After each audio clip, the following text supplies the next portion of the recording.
பேசிகிட்டு இருக்கிறோம், அங்கே பேசிகிட்டு இருக்கோம், இங்கே பேசிகிட்டு இருக்கோன்னு நாங்கள் பொய்யெல்லாம் சொல்ல விரும்பல. பேச்சுவார்த்தை நடைபெற்று வருகிறது. மிக விரைவில் மிகச்சரியான இங்கே வெற்றி கூட்டணி அமைப்போம். யார் 2026 முதலமைச்சராக வரப்போகிறாங்களோ அவங்க கைலாவந்தோடத்துக்கு வருவார்கள் மிக விரைவில். இன்னும் என்ன இருக்குது, இந்த ஒரு வாரம் தான் இருக்குது. பாருங்கள், நீங்கள் பார்க்க தானே போகிறீங்க. நான் கூட்டணி குறித்து கடந்த காலங்களில் மருத்துவர் ஐயா சந்தித்து பேசின காலம் இருந்தது. இது வரைக்கும் கூட்டணி குறித்து மருத்துவர் ஐயா சந்திக்கிறதுக்கு எந்த கட்சி நிர்வாகிகளும் ஏங்க, கட்சிக்கு நிர்வாகிகள்லாம் எல்லாம் தான் வரது கேட்குறாங்க. எல்லாத்தையும் உள்ள அனுமதிக்க முடியுமா? ஒரு இறுதி முடிவு எடுக்காமல் எப்படி பேச முடியும்? உங்களுக்கு தெரியுமா, சென்னை ஐயா வராங்க, சென்னையில் சில பேர் அங்கே சந்தித்து பேசுகிறாங்க. இங்கே தைலாபுரத்தில் மட்டும் இப்படி சந்தித்து பேசணும்னு நீங்கள் எப்படி சொல்ல முடியும்? நீங்கள் பாருங்கள், அரசியலில் எதுவும் நடக்கும்.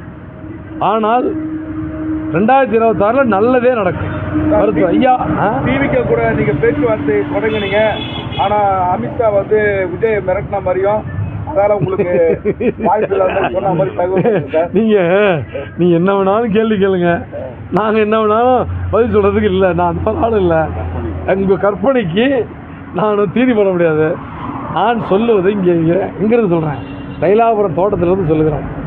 என்ன உண்மையோ அந்த உண்மையை மட்டும்தான் சொல்ல முடியும். தொகுதியில் போட்டியிடறதுக்கான முடிவு எடுத்து 234 தொகுதியில் போட்டியிடும்.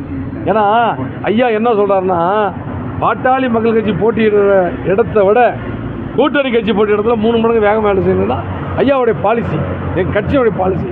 ஆக பாட்டாளி மக்கள் கட்சி ஒரு 50 இடம் அப்படின்னு நாங்கள் இப்போ போட்டியிடணும்னு கணக்கு இல்லை. எவ்வளோ இடம் போட்டிட்டாலும் 234 இடமும் எங்களிடம் தான். அந்த அளவுக்கு ஒரு வேகமாக வெற்றி பெற்றே ஆக வேண்டும் என்ற வெறியோடு பயணிக்கலாம். ஆனால் தனிச்சு இல்லை, அவருக்கு தனிச்சு இல்லை, கூட்டணியோடு தான். திருமாவளவன் ஏற்கனவே ஒரு இணக்கமான சூழல் இருந்தது. அவர்கிட்ட பேசணும், அவர் நம்ம மறுபடியும் திரும்பி ஒன்றாக இணைந்து நீங்கள் அவரை பற்றிய இங்கேயே நாங்கள்லாம் சொல்லிட்டோம். இதுக்கு மேலேன்னா நீ அவர்கிட்ட தான் கேட்கணும். அவர்கிட்ட எங்களுக்கும் அவருக்கும் எதுவுமே இல்லை, எந்த விதமான சங்கடமும் இல்லை, சண்டையும் இல்லை, சச்சரவும் இல்லை. நான் மீண்டும் சொல்கிறேன், தமிழ்நாட்டிலே அதிகப்படியான அம்பேத்கர் சிலையை திறந்தவர் மருத்துவர் ஐயா. எப்படின்னா தமிழ் குடி தாங்கின்னு சொல்லி தலித் மக்களுடைய பிணத்தை தன் தோளிலே சுமந்து சென்றனாலே தமிழ் குடிதாங்கின்னு பட்டம் பெற்றவர் மருத்துவர் ஐயா. இப்படி அவர் தான் கொடுத்தாரு. நம்ம எல்லாத்துக்கும் அவர் உருவாக்கிய தலைவர் மருத்துவர் ஐயா. இது அரசியல். ஒரே சப்ஜெக்டை சும்மா சொல்கிறதுக்கு அது தேவையில்லாது.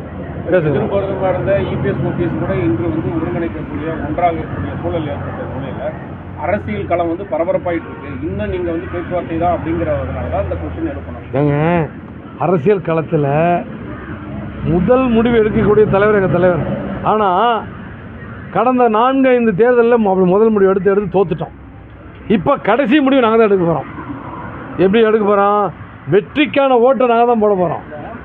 எந்த கூட்டணி ஜெயிக்க போதோ அந்த வெற்றிக்கான ஓட்டை நாங்கள் போட்டு அந்த கூட்டணி முதலமைச்சராக போகிறோம். நன்றி.